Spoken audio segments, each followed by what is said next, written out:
Hi, I'm Tess. I'm currently the manager at the Kenora Youth Wellness Hub, which is part of the committee of the Kenora ID services group under Kenora Chiefs Advisory. So the idea for Kenora ID services happened about a year and a half, almost 2 years ago now. And it was based off of a success of a program running in Thunder Bay that had to do with ID banks and providing ID applications and services for clients. As we know, IDs pose as a big barrier to a lot of our clients to accessing services, so it's not much you can do in the community if you don't have any form of ID. So that includes birth certificates, health cards, anything like that are included in it. Status cards we also include in that as well. And any funds that go towards those services, we help recuperate those costs in order to get somebody this important piece that they need. And at the hub, we hold an ID bank for any youth 12 to 25, and anybody that's over the age of 25 would go under the Northwest Legal Clinic. And then we would still help by housing it there and paying for them to be able to access their IDs as needed. So it started as actually a partnership of a couple community partners. So it was LEAP, it was Sakate House, the Youth Wellness Hub, Kenora Chiefs Advisory, other departments as well, and the Northwest Legal Clinic. And it is to date one of the most successful ad hoc community partnerships I've been a part of. And we decided to run ID clinics was how we had started. So what happens with those is we hosted them at the hub. We opened up the doors to our upstairs. We had a worker in every single room we had upstairs, and somebody positioned at the front to help navigate getting people in. And each worker would sit down and start to go through the application with somebody. We would also know all the things ahead of time to make that process easier for folks, because it's also very challenging when sometimes there might be pieces of information the person doesn't know about themselves. Which is important for applying for those IDs. So in those situations, we help them navigate that. And we say, okay, it's okay that you don't know this. Here's how we can try to figure it out together. And they help and tell us different resources that they have. They may tell us what doctors they've accessed in the past, allow us to sign consents over to talk to those doctors to be able to try to gather that information we need for those applications. So the whole idea is just to make this process less tedious, less confusing, and overwhelming for folks, as well as the financial cost of these replacements or needs to get those.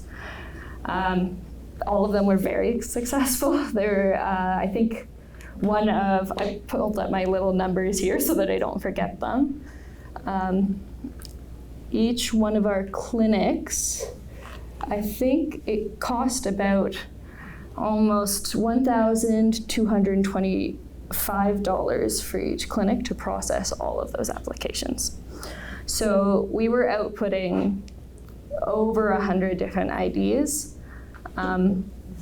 Through a lot of these resources. It wasn't just through this ID clinic either. We started to move forwards and do things like ID clinics within the jails, because we noticed that that was another piece that a lot of people who were working at the jail acknowledged to us, and we're like, we have tons of people here who do not have IDs and they need them to access services when they get out. So that's where that idea came from, and then we sent in a couple of our workers from this group to go and run an ID clinic through the jail system. Some of the stats that we've seen so far through the past grant that we had received, that is all now used up, thankfully, because of how popular it is. 90% of the folks who applied identified as Indigenous. Obviously, with the jail involvement as well, we had 52% that reported being justice involved. We had 30% reported as experiencing housing insecurity. Also notable that that's just what people have reported on, so some people may not be comfortable disclosing that as well. And 42% of them identified as being from a First Nation that is in close proximity to Kenora. So the ID clinic growth has gone way beyond that grant, and right now we've moved towards trying to figure out how to secure funding to continue these services, because this is something that was extremely successful and needed and still continues to be a need in our community. And we, as our little ad hoc committee, we're just like, where can we secure funding sources? Because we can't let this be something that falls off when we know it's desperately needed within Kenora. So that's where we've gotten together and tried to find outsources for being able to get donations for these funds so that we can continue to do these and do these clinics, or even just have enough staff trained and able to provide that service across organizations, so that it's less of only the hub's processing IDs for people, and then people get confused if they're above 25, and just making sure that it's a cross-agency collaborative approach to things, so that people aren't getting rerouted different directions, that we have more people that can do this and pull it out. So that's where we come from for ID services. If you have any questions, you can also ask me. And so did I catch some of the people who are underhoused, that you hold the IDs for them so that they're... So part of that entire thing is an ID bank. So right now the ID banks are housed at the hub as well as the legal clinic. So anybody 12 to 25 can house theirs at the hub. We have limited space obviously at the hub, so that's all we can do. And then anybody over the age of 25 or under the age of 12 can be housed at legal clinic, and then we will help use those funds to access those documents, because sometimes there's a cost to access documents at the legal clinic. So we subsidize that cost for accessing. Do people have to be identified? In which way? If you're invisible, you can't be taxed. In terms of, people would have to have some, you'd have to have an identification in order to get you don't need an ID to get an ID, but you need all the information that comes from those things. So what would happen is if you put in an application to, say, if they're from Ontario. If it's an Ontario birth certificate application is usually the first one people need before they can get other IDs. So for birth certificates, if you're missing certain info about them or it's not coming back as tracked in a system, they will reach out back to you and say, no, we need this, this, and this. So in a way, yes, we know that there's not going to be false information in it because we can't get an ID if there's false information in it. So I think the question too is, are they getting a SIN number? Are they getting a SIN number? It depends on the process they're doing. Usually not. So the start we do is birth certificates first, and then we go from there. So because we've learned that that's the easiest one to do without any form of ID. So we do birth certificate first, and then we tend to go towards health card next. And then usually we can go from there. And if they're looking at employment and things like that and SIN numbers, we can help them navigate that piece. I think it's to be taxed, you have to have a SIN number, right? Right? Yes, you need to tax. So if I get rid of my SIN number, I can get rid of tax? For GST rebates and stuff like that, you can't get a GST rebate. An account here, I'll bring you up to date on that. So usually, yeah. Well, these people aren't taxable. They need a SIN number to file a tax return, but that's to get benefits, the GST benefits and the climate action incentive and all that. They need to file a tax return to get these benefits. So people that you're supporting, that's a really good statement. So they don't have to be working to have their SIN number to get those benefits, right? That's right. So if they're housed, Yeah. and even if they're, it's not strong housing, they would be eligible for those benefits. Yeah, so we work through that's further into our service navigation piece that we'd help them with just in general. In the base of these funds, they go almost specifically to those birth certificate, health card, status card, those pieces of ID is what these funds go directly towards. Because without the start of the ID, they can't access any of that. Yeah, exactly. So, yeah. Just want to add too, in these, you don't even need a house address to file a tax return. You need a SIN, and a lot of people use 214 Water Street. Right. They can go and get their checks. If they don't have a bank account, they can go and get their check that's mailed there. But they don't pay tax. It's to get benefits paid to them. Because every Canadian over 18 is eligible for the GST. So how do you know the person coming in is really the person? Because if I went in there and said, I'm Kelly Williams, and I knew Kelly's birthday, how do you know? Well, you'd get verification on the end. Like they wouldn't, Like if you knew somebody's entire identity, it would be very hard because So the application process has enough checks and balances that you need to know where your mother's born. You need to know things like things that I things wouldn't know that about. other people are not gonna know about you.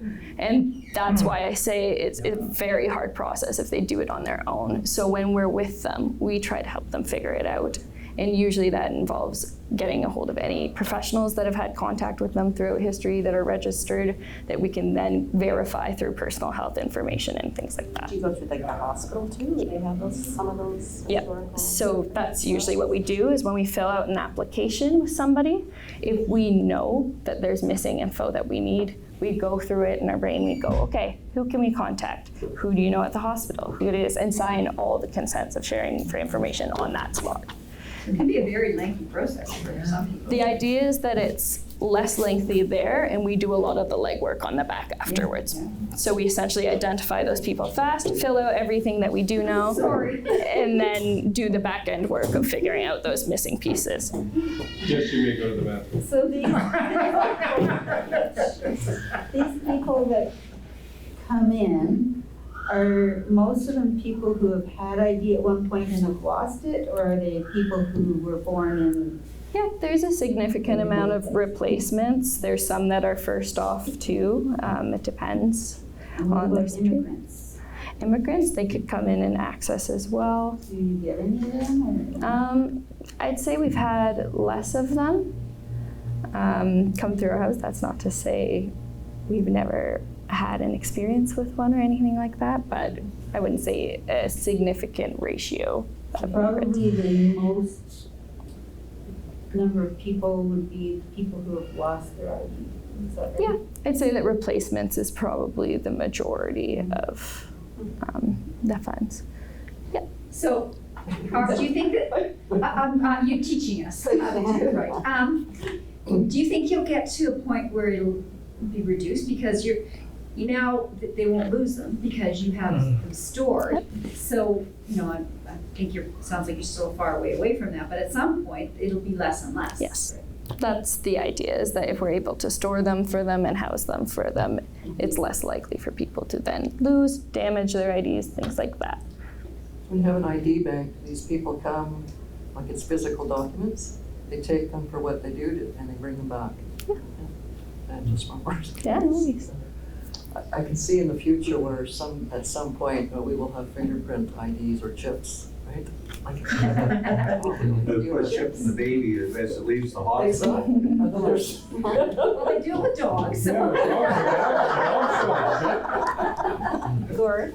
So how widespread is it that people don't have birth certificates? I'd say in the realm of specifically demographics of underhoused people and things like that, very common, significant. Were they ever issued one? Not all of them, no. So would that be because they weren't born in a hospital? Sometimes not. Sometimes they just genuinely have not registered or something. We don't always collect those stories because we don't find they're I needed. wonder, like now, if you have a baby in the hospital, whose responsibility is to register the baby? The mother. The mother So if the is. mother doesn't do that, the kid walks, That's right. the kid's The mother gone. has to fill the form out So- and submit it, and if the mother doesn't do that, So there's a birth record, but it's not registered. And then you still have to pay the money. It still costs $100 to get the birth certificate when you have a baby. So is that common that babies aren't being registered? Is that something in this? I think that there is a piece of that. There are a handful I've seen that definitely didn't ever have a birth certificate. $100 is a barrier for sure. Yeah. it's it is common in a lot of the remote First Nation communities, for sure. It is a challenge, and I know that they are working on some That of would be that. something I think the government could fix. Yeah. Like, Yeah. I mean, In order to go to school, you need to have a birth certificate. But some because of these are coming back as adults, so they might have had earlier ID and then Yeah. Lost Yeah. it. And You got it, now it's Do you need to show your birth certificate to go to school? I don't know. I don't think so. No? No. Don't you need to be registered? I don't think you need to be Canadian to go to. You know what, I went to school from grade 4 through into grade 11 with, using my stepfather's name, and we hadn't been legally adopted, and, you know, nobody cared. I don't think you do need to show any in our Canadian schools. You need to be vaccinated. You don't even have to do You that? don't have to be vaccinated, actually. No, they let all the unvaccinated kids, So and that's from why, an immigrant's perspective, why they're all getting. when we registered Ryan for school out here, we had to show proof of residency as Okay. being legally allowed to work in Canada Right. before he could be accepted in school. Okay. But temporary farm workers, their kids can go to school. They're on visas, so Okay. they have their visa as proof of. I don't have my birth certificate. I lost it in my wallet in the lake years ago, and Alberta wanted a huge amount of money to replace it, and I dealt with Well, that. maybe you could look at ID service. I have my Canadian citizenship papers, which takes the place of my birth certificate. Yeah, just never let your passport expire, just make sure you renew it. But I was just Oh, thinking, yeah. further to my question, so people don't have a birth certificate, it costs $100 now. Is there anything that your organization can do to say, okay, this is a problem that could be fixed easily? You know, when a baby is born in a hospital, the mother needs to register, and there's some process to ensure that baby is registered, or this work is just gonna continue forever. Yeah, we're Stop voting conservative.